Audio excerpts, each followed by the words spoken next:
మనం మానవ జన్మ తీసుకున్నాక 3 రుణాలు తీర్చుకోవాలంటండి. 1 తల్లి తండ్రుల రుణము, 2 గురువు రుణము, 2 దేవతల యొక్క రుణము.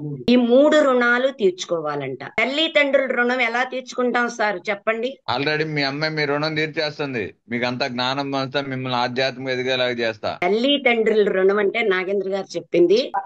మా తల్లి తండ్రుల రుణం తీర్చుకోవాలంటే మనం ఆత్మ జ్ఞానంతో మనం పెంచినప్పుడు, వాళ్ళు ఆత్మ జ్ఞానంతో ఉన్నప్పుడే. అంతేగాని తల్లి తండ్రులకి సేవ చేస్తే అది ధర్మము. వాళ్ళకి లేని లెగలేనప్పుడు వాళ్ళ సేవ చేసి వాళ్ళ భోజనం పెట్టి అవన్నీ చేసిన దానిని ధర్మము అంటారు.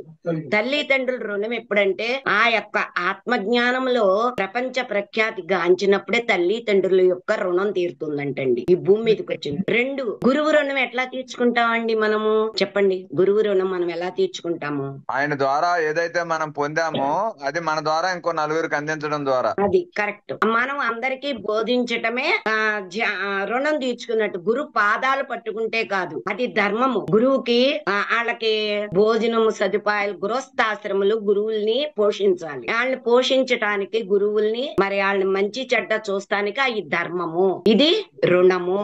గురువు రుణం తీరుతుంది. ఇక దేవతల యొక్క దేవుళ్ళ యొక్క రుణం ఎట్లా తీరుతుందండి మనకి? వాళ్ళు చెప్పిన ధర్మాన్ని పాటించినప్పుడు. రామచంద్రుడు పూర్ణాత్మ అయిన భూమి మీదకి వచ్చి మనకి ఏదైతే చేసి చూపించారో, ఫోటోలు పెట్టి కొబ్బరికాయలు కొట్టి యజ్ఞాలు చేసి యాగాలు చేస్తే ఆ యొక్క దేవుళ్ళు రుణం తీరదండి. భగవంతుడు భూమి మీదకి వచ్చి ఆ రాముడు ఏది చేసి చూపించాడో ఆ ధర్మ ఆ యొక్క చేసినప్పుడే మనకి దేవుళ్ళ యొక్క రుణం తీరుతుందండి. ఇది తులసీదాసు రామాయణంలో అద్భుతమైన నేను ఒక బిట్ వచ్చిందంటే పైనుంచి కిందకి, కింద నుంచి పైకి చదువుకుంటా రాసుకుంటాను. అక్కడ పుస్తకం ఆపేసి ఆనంద బాష్పాలతో కన్విత్వం అవుతాను. అదండి మన మానవులుగా వచ్చి భూమి మీదకి వచ్చి అలా 3 రుణాలు తీర్చుకోవాలి. Thank you.